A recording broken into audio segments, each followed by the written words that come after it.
তো সিয়াম ভিন্ন জিনিস, রোজা ভিন্ন জিনিস। সালাত শব্দটি কোরআনেও আছে, হাদিসেও আছে। নামাজ শব্দটি কোরআনেও নেই, হাদিসেও নেই। জাহান্নাম শব্দটি কোরআনেও আছে, হাদিসেও আছে। দোজখ শব্দটি কোরআনেও নেই, হাদিসেও নেই।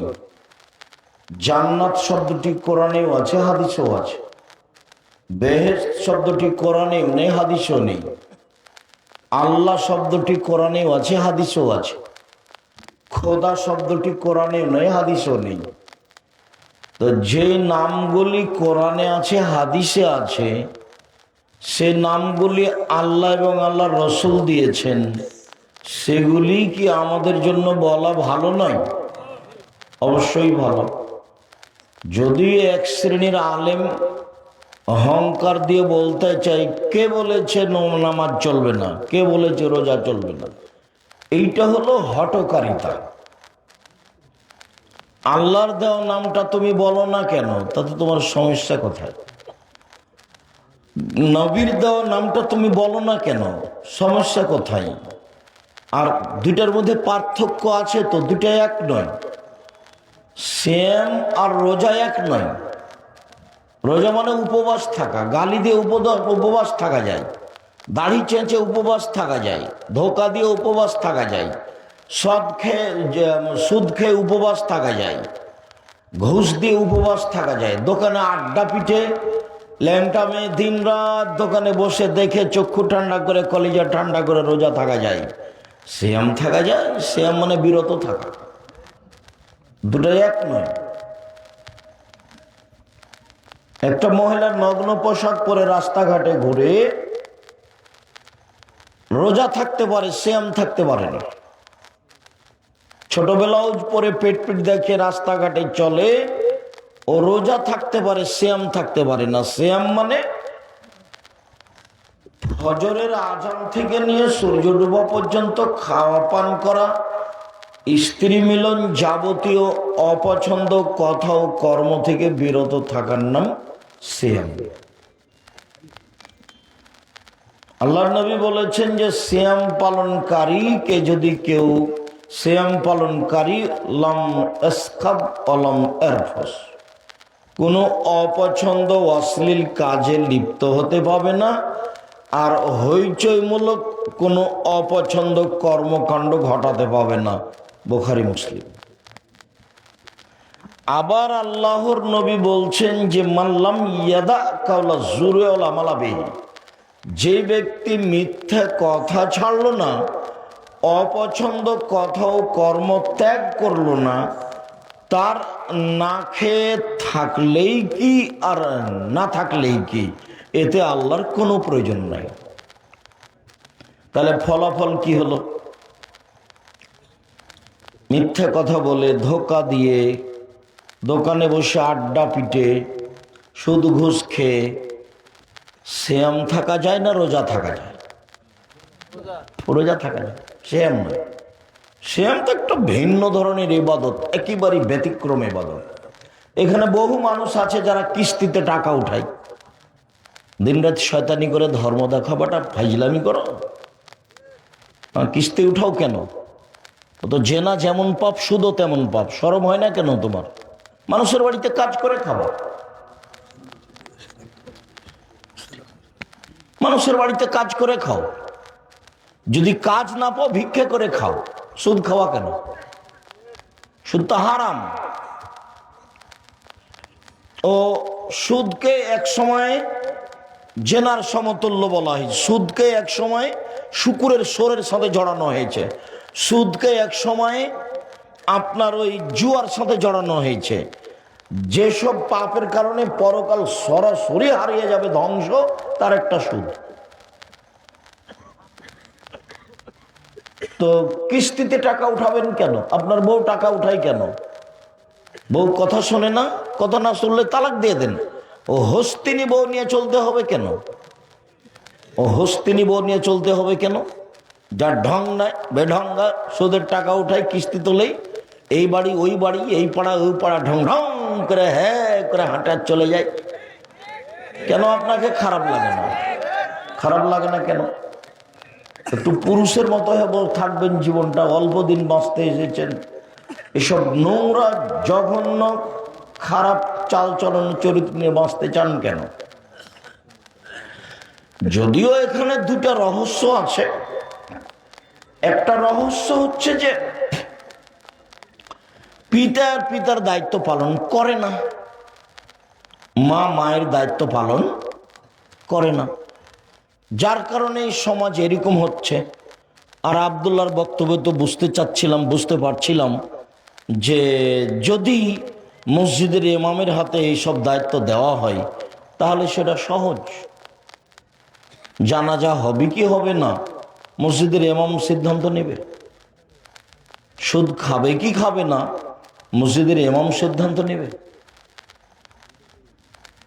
কাকে কোন দায়িত্ব দিতে হবে ইমাম সিদ্ধান্ত নেবে।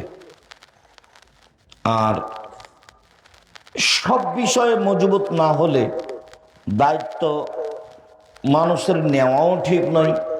আবু যার গেফারি একজন খুব নরম সরল সহজ মানুষ। আবু যার গেফারি রাদিয়াল্লাহু তাআলা, ওনার একটা ভাষা শোনেন।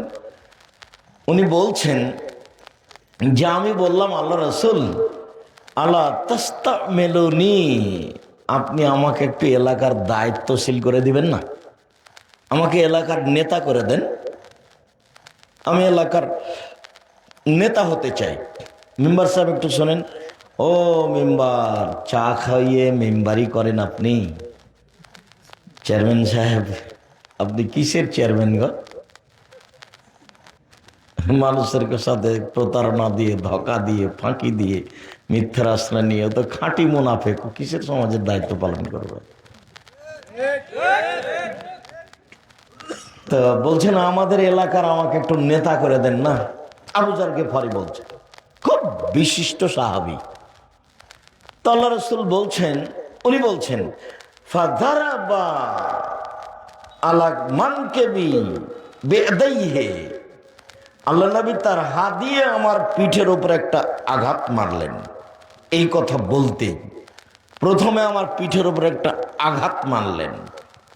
আঘাত মেরে বলছেন, আবু যার গেফারি, ইন্নাকা যায়ীফুন, তুমি যে দুর্বল, অন্য আমানাতুন, নেতৃত্ব যে আমানত। 19-20 চলে না, 20-15 হয় না, তার নাম নেতৃত্ব, তার নাম উমার, তার নাম উমার। 20-15 হয় না, এটা যে এইটা যে আমানত।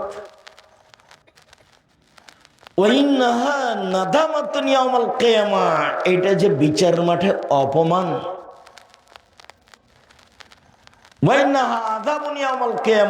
এটা যে বিচারের মাঠে জাহান্নাম।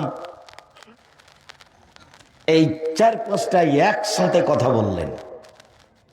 প্রথমে বললেন তুমি দুর্বল, তারপরে বললেন এটা আমানত, তারপরে বললেন যে এটার ফলাফল অপমান, তারপরে বললেন যে ফলাফল জাহান্নাম।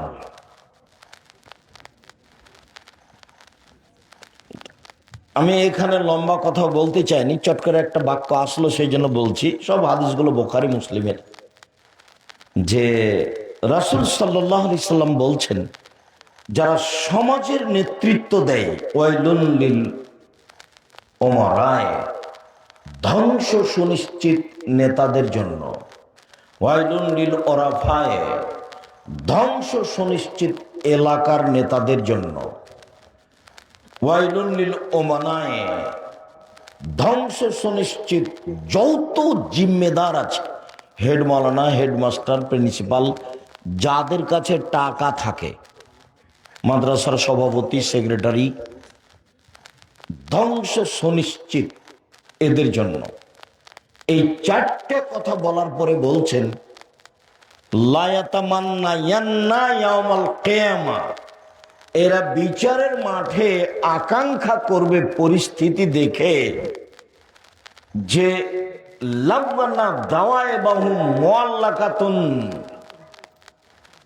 বিসুরাইয়া, ওদের কপালের সাথে রশি বেঁধে, সামনের চুলের সাথে রশি বেঁধে যদি ধ্রুবতারার সাথে বেঁধে দেওয়া হতো, ওয়ায়ুদলাউনা বাইনাস সামাই ওয়াল আরদ, মার্জে আকাশ জমিনের মধ্যে ঝুলিয়ে দেওয়া হতো, তো তার জন্য অনেক ভালো ছিল দায়িত্ব পালন করার চেয়ে। আর একবার বলছেন যে দুইজনের মাঝে একটা খেজুরের মীমাংসা করার চেয়ে। দুইজনের মাঝে একটা খেজুর নিয়ে গন্ডগোল লেগেছে, তো এইটার মীমাংসা আমি করে দিলাম, আমি গ্রামের মেম্বার।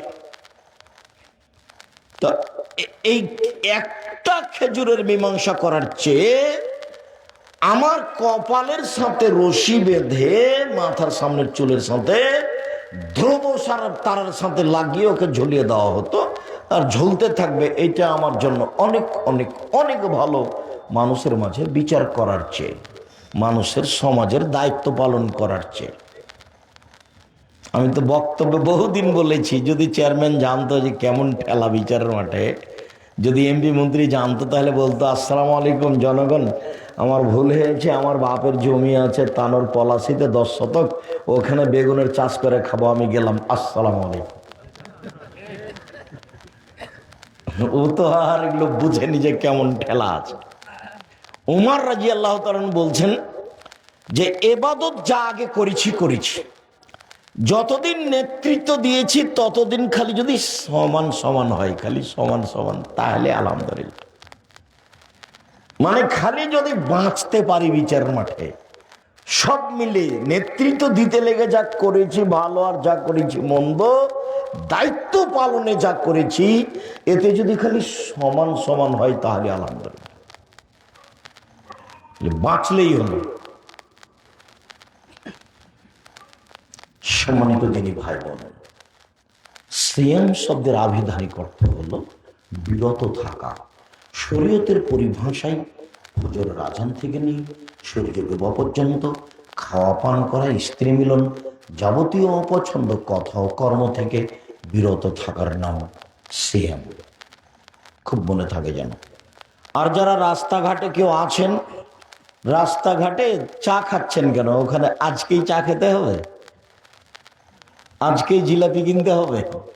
মানে মানুষের মানবতা পেশাব পায়খানা হয়ে গেছে, মানে মানবতা বলে কোনো জিনিস নাই। নির্বাচন করে দল সংগঠন করে আরো পশু প্রাণী হয়ে গেছে। নির্বাচন আর দল সংগঠন মানে হলো ভিতরে হিংসা একেবারে জ্বলে ছাই হয়ে যায়। একজন মাওলানাকে বলছি জামিয়া সালাফিয়া সম্মেলনে আসেন, তার মুখের দিকে দেখে হাসছে। আসেন না, আবার হাসছে। আমি আসেন, তা হাসছে। তখন যে আপনার বাপও পারবে না, আপনার বহুদূরের কথা, আপনি আমাকে ডাকেন, এখনই ডাকেন। মানে মানুষের চরিত্র পেশাব পায়খানার মতো হয়ে যায় দল সংগঠনে গেলে। ও আর মানুষ থাকতে পারে না, ওর ভিতরে হিংসা বিদ্বেষ ক্ষতি দিয়ে পূর্ণ হয়ে যায়। তখন ওর সাথে যে আছে তাকে ভালোবাসে, ওর সাথে যে নাই তাকে খারাপ বাসে, তাকে আর ভালোবাসতে পারে না। যে কি মানুষ হলো? শুনুন সম্মানিত দিনী ভাই বোন, ইবাদতের জগতে সবচেয়ে দামি ইবাদত হলো সিয়াম। এর তুলনায় পৃথিবীতে কোনো ইবাদত নেই, এর মতো কোনো ইবাদত নেই। সাথে সাথে একটা কথা মনে রাখবেন, যে কোনো ইবাদতের ফলাফল আল্লাহ ফেরেশতা দিয়ে দেন, আর সিয়ামের ফলাফল আল্লাহ নিজ হাতে দেন। যার কারণে এই ইবাদতের সাথে কোনো ইবাদতের মিল নেই। আপনাকে আমি বলি যে পৃথিবীতে ব্যতিক্রম ইবাদত সালাত, নামাজ, সালাত, যে আপোষ করে না মানুষের সাথে, কোনো প্রকার আপোষ করে না। হজ আপোষ করে, অথচ হজ ফরজ বিধান। কি আপোষ করে? এবছর করলেন না হজ, সামনে বছর করেন, করলেই হলো। সিয়াম যেটা এখন বলবো সেটা আপোষ করে। কি আপোষ করে? আমার একটু শরীরটা অসুখ, ভালো লাগছে না, তো আজকে ছেড়ে দেন, তাহলে কালকে করিয়ে। দেখেন আপোষ করে। জাকাত আপোষ করে, হচ্ছে তো জাকাত ফরজ বিধান, জাকাত 2 মাস আগে দিয়ে দেন, 15 দিন 20 দিন 1 মাস পরে দেন, সমস্যা নেই, দিলে হলো। দেখেন আপোষ করে। সালাত দেখবেন কেমন, অজু করে সালাত আদায় করতে হয়, পানি নেই বলে তায়াম্মুম করে করেন, বলে মাটি নেই, অজু ছাড়া তায়াম্মুম ছাড়াই সালাত আদায় করেন। বলছে যে কেবলা দিকে মুখ করে সালাত আদায় করতে হলে কেবলা বোঝা যায় না, এমনিতে করেন। দাঁড়িয়ে সালাত আদায় করতে হয়, তো দাঁড়িয়ে থাকা যায় না, বসে থেকে সালাত আদায় করেন। বলে বসে থাকা যায় না, তো শুয়ে থেকে সালাত আদায় করেন। বলছে পরিষ্কার কাপড় পরে সালাত আদায় করতে হবে, বলে পরিষ্কার কাপড় নেই, তো যাতে পেশাব পায়খানা হাইজের রক্ত লেগে আছে সেইটা পরেই সালাত আদায় করেন। বলে কাপড় পরিষ্কার অপরিষ্কার কোনো কাপড়ই নেই, বলে উলঙ্গ অবস্থায় করেন। অবাক ইবাদত, মানে ভিন্ন ধরনের, একেবারে ভিন্ন ধরনের ইবাদত, কোন ইবাদতের সাথে মিল নাই, এত কঠিন। গাড়িতে মানুষ ঠেল মানে না, শিকল ধরে আছেন, এই অবস্থায় নামাজে সালাতের টাইম পার হয়ে যাচ্ছে, এই অবস্থাতেই পড়তে হবে। অবাক ইবাদত। ইমাম আবু হানিফা রাহিমাহুল্লাহ বলেন, কেউ যদি অলসতা করে 1 ওয়াক্ত সালাত ছেড়ে দেয়, তাহলে জেলখানায় বন্দি করে পিটিয়ে সালাত আদায় করাতে হবে। আর ইমাম আহমদ ইবনে হাম্বল রাহিমাহুল্লাহ বলছেন, কেউ যদি অলসতা করে 1 ওয়াক্ত সালাত ছেড়ে দেয়, তাহলে কুরবানি জবাব। কি কেমন ইবাদত! আরবিরা বলছে, আরবি বিদ্বানেরা, যে স্বামী সালাত আদায় করে স্ত্রী করে না, স্ত্রী করে স্বামী করে না, তাহলে বিভাগ কেটে গেছে, এমনি সংসার, এখন যে না। আরো শক্ত বলছে, এরকম কোন যদি মানুষ মারা যায় সালাত আদায় করে না, তাহলে তার কবর মুসলমানের কবরস্থানে কবর দেওয়া হবে না, ওকে হিন্দুদের শ্মশান ঘাটে ফেলে দিতে হবে। দেখেন তো তাহলে এটা কেমন ইবাদত, কারোর সাথে মিল নাই এর, অবাক ইবাদত। আবার অজু ভালো না হলে কবুল হবে না, আবার রুকু সুন্দর না হলে কবুল হবে না, আবার সিজদা সুন্দর না হলে কবুল হবে না। খালি না, খালি না। কেন, কতদিন বলেছি, আপনার মনে আছে যে একজন সাহাবী রাসূলের সামনে সালাত আদায় করলেন, দিয়ে সালাম দিলেন, তখন আল্লাহ রাসূল বললেন, সাল্লে ফাইন্নাকা লাম তুসাল্লি, তুমি সালাত আদায় করো, তুমি করোনি। কেন করেনি মানে, ও তো আল্লাহ রাসূলের সামনে করেছে। তো একেবারেই ভিন্ন ধরনের ইবাদত। তো মূল কথায় ফিরে যাই, যতই ভিন্ন ধরনের ইবাদত হোক না কেন, ফলাফল আল্লাহ নিজ হাতে দিবেন না। কাদেরকে দিতে বলবেন? ফেরেশতাদের। সালাত আদায় করেছে, নেকি লিখে দাও, সালাত আদায় করেছে, নেকি লিখে দাও। সিয়াম আমার ব্যাপার, প্রতিদান আমি দিব। সিয়াম আমার ব্যাপার, প্রতিদান আমি দিব। এর নাম সিয়াম, ভিন্ন ধরনের ইবাদত। এ আর একটা ইবাদত। ইবাদতের জগতে একটা বড় ইবাদত হলো হজ। হজ কবুল হয়ে গেলে লোকটা হয়ে যায় সেই দিনের মতো যেদিন তার মাতাকে জন্ম দিয়েছে, নিষ্পাপ হয়ে যায়। হজ একটা বড় ইবাদত। এরপরে হজের নেকি আল্লাহ নিজে হাতে দিবেন না, ফেরেশতাকে লিখে দিতে বলবেন। আর একটা কথা বলি আপনাকে, যে আল্লাহর কাছে সবচেয়ে প্রিয় ইবাদত হলো আল্লাহর ভয়ে চোখের 1 ফোঁটা পানি, রাতের অন্ধকারে, দিনে, একাই নির্জনে, আল্লাহর ভয়ে 1 ফোঁটা চোখের পানি, আমার পাপ হয়েছে, তুমি আমাকে মাফ করো, এই বলে যে আপনি কান্নাকাটির ভাব দেখে যে একটু 1 ফোঁটা চোখের পানি বের করলেন, এইটি আল্লাহর কাছে সবচেয়ে বেশি প্রিয়, সবচেয়ে বেশি। তো আল্লাহ নবী বলছেন, গাভীর বান থেকে চাপ দিয়ে দুধ বের করে ভিতরে ঢোকানো যায় না, যেমন এইটা যেমন অসম্ভব, আল্লাহর ভয়ে কাঁদে যে তার জাহান্নামে যাও তেমনি অসম্ভব। তাহলে আল্লাহর ভয়ে কাঁদা কাজটা কত গুরুত্বপূর্ণ কাজ। আমি আর আপনি রাতে কান্নাকাটি করি না, এর অর্থ এই নয় যে পৃথিবীতে কেউ কাঁদে না, এটার অর্থ এই নয়। বহু মানুষ কাঁদে, আমি আর আপনি জানি না। আমি আর আপনি তো দোকানে আড্ডা পিটি, রাত 2টা 1টা পর্যন্ত বসে থাকি, ল্যাংটা মেয়ে দেখি, চক্ষু ঠান্ডা করি, কলিজা ঠান্ডা করি, এক ঘন্টা সহাব করি। আর এইসব বোকা ছেলেগুলো বড় মোবাইল রেখেছে, ওই ঘরে ওর বোন দেখছে ল্যাংটা মেয়ে, ওই ঘরে দেখছে ইয়ে, ওর বাপ ওই ঘরে দেখে, ওর মা ওই ঘরে দেখে, গোটা পরিটা কুকুর শ্রীগালের মতো, পশু প্রাণীর মতো, গরু ছাগলের মতো। বুঝে না ওরা, অন্তর আছে বুঝে না, দেখেও দেখে না ওরা, চক্ষু আছে দেখে না, শোনেও শোনে না ওরা, কান আছে শোনে না। উলাইকা কাল আনাম, তারা পশু প্রাণীর মতো, তারা গরু ছাগলের মতো, তারা কুকুর শ্রীলের মতো, বল হুমাজাল, বরং তার চেয়ে খারাপ।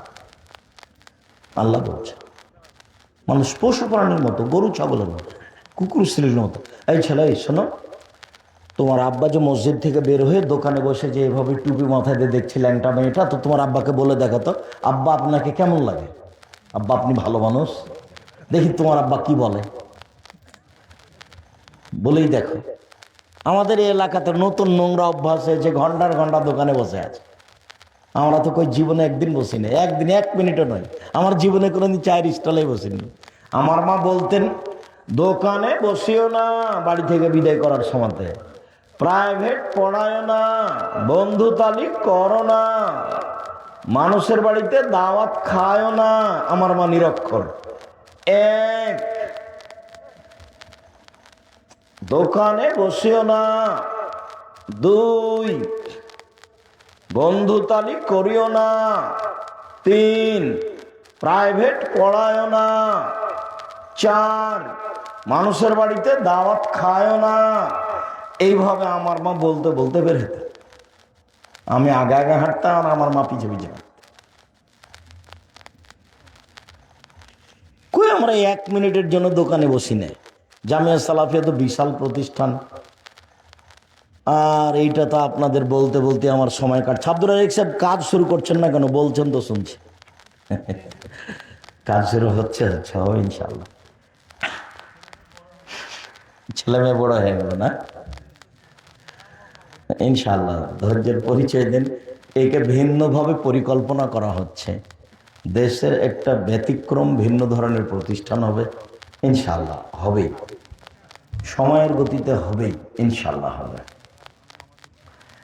সম্মানিত দিনী ভাই বোন, বলছিলাম, তা এই যে আল্লাহর ভয়ে এক ফোঁটা চোখের পানি আল্লাহর কাছে এত প্রিয়, এরপরে নেকিটা আল্লাহ নিজে হাতে দিবেন না। কাকে দিতে বলবেন? ফেরেশতাকে দিতে বলবেন। সিয়াম এরকম নয়। চলেন দেখি কয়েক মিনিট সিয়াম যে একটা ভিন্ন ধরনের ইবাদত, সেটা দেখাই। এক খেলে চেয়ে থাকবেন। যারা মহিলা মানুষ 2-1জন আছেন, গল্প করিয়েন না। এমনি তো গেছেন, এমনিতে এসেছেন, এমনি হ্যাঁ করে যাচ্ছে আসছে, হুঁশ বুদ্ধি তো নেই, স্বামী তো শক্ত নয়। ও 2টা কথা। আপনাকে নিয়ে একটা কথা বলি, মহিলা মানুষ আপনি, আর আপনার মেয়েকে নিয়ে একটা কথা বলি। এই মেয়ে শোনো, তোমার আব্বাকে নিয়ে কথা আরম্ভ করলাম। তোমার অবস্থা কেন এমন? তোমার কেন ভুরু তুলে চিকন করা আছে? ঘটনা কি? তোমার কেন নখ বড় নেল পালিশ দেওয়া আছে? ঘটনা কি? এমন কেন তুমি? আচ্ছা, তোমার পরনে স্কিন পায়জামা কেন? যাতে অঙ্গ প্রত্যঙ্গ সব বোঝা যায়। তুমি কেন এমন? মাথার চুল কেন ছোট? তুমি কেন এমন? সামনের দিক চুল কেন ছোট? তোমার গায়ে কেন বড় পোশাক নেই? তুমি কেন ফ্যাশন বোরকা পরে আছো? এইটার কারণ কি? 1 মিনিট দেখো তো। এটার কারণ হলো, তুমি যাকে বাপ বলছো বাপ নয়, এটা হলো তোমার সৎ বাপ। এই জন্য সৎ বাপ বুঝো না নাকি? সৎমা বুঝো না? এই ছেলে, এই মেয়ে শোনো, খালেদা ওই দিক কথা বলছো কেন? এদিকে খেয়াল করো। সৎমা বুঝো না? এ দেখো সৎমা, এ দেখো, ওই যে ওখানে 2টা মেয়ে বসে আছে, একটা নিজের মেয়ে, একটা সৎ মেয়ে। ওর মা বলেছে বসে থাক। তা একটু পরে নিজের মেয়েটা উঠে আসছে, তখন মায়ে বলছে সম্মতে কোলে নিল।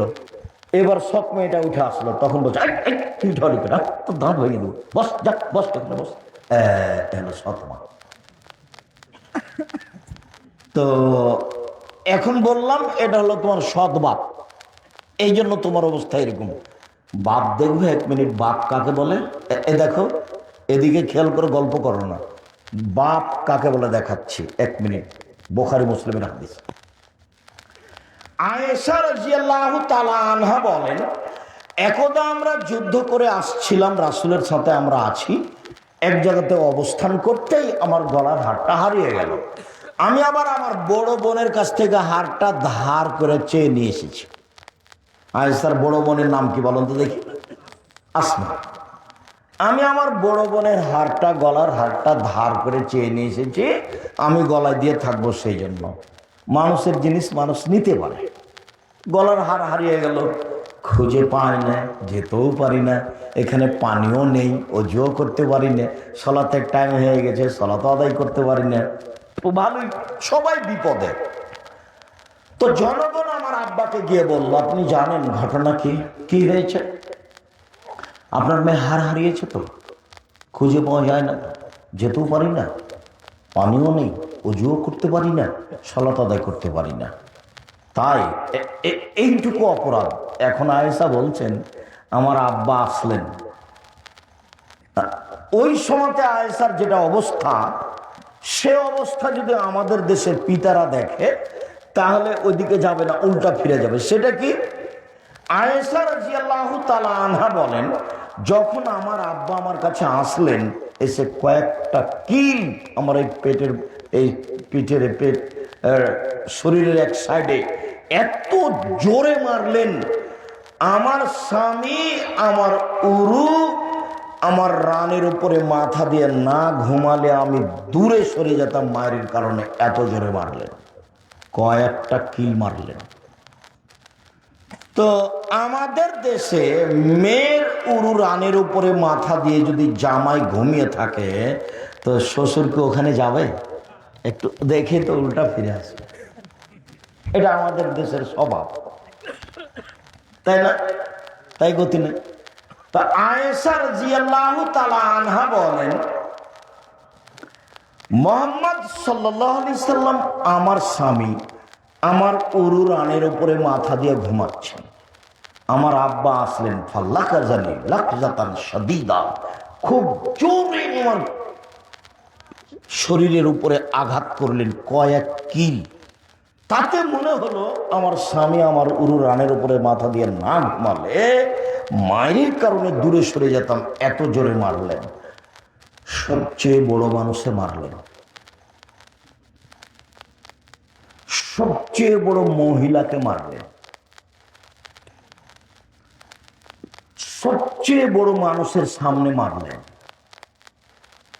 দিন দুপুরে মারলেন, খোলা মাঠে মারলেন, প্রায় 1400 মানুষের সামনে মারলেন, পূর্ণ যুবতী মেয়েকে মারলেন, বিবাহদারী মেয়েকে মারলেন, জামাইয়ের সামনে মারলেন, হাত দিয়ে মারলেন, সবচেয়ে বড় মানুষে মারলেন আবু বকর সিদ্দিক রাদিয়াল্লাহু তাআলা। আদম থেকে নিয়ে কিয়ামত পর্যন্ত নবী রাসূল ব্যতীত যত মানুষ এসেছে, যত মানুষ আসবে, সবার চেয়ে দামি আবু বকর সিদ্দিক রাদিয়াল্লাহু তাআলা।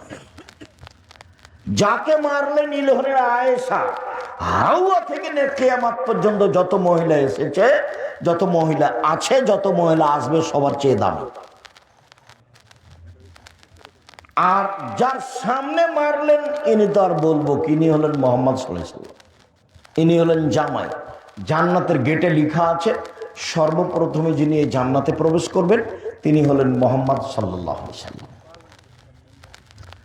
সবচেয়ে বড় মানুষে মারলেন, সবচেয়ে বড় মহিলাকে মারলেন, সবচেয়ে বড় মানুষের সামনে মারলেন, জামাইয়ের সামনে মারলেন, বিবাহদারী মেয়েকে মারলেন, পূর্ণ যুবতী মেয়েকে মারলেন, মেয়ের উরু রানের উপরে মাথা দিয়ে জামাই ঘুমিয়ে আছেন এই সময়ে মারলেন, খোলা মাঠে মারলেন, প্রায় 1400 মানুষের সামনে মারলেন, দিন দুপুরে মারলেন, হাত দিয়ে মারলেন।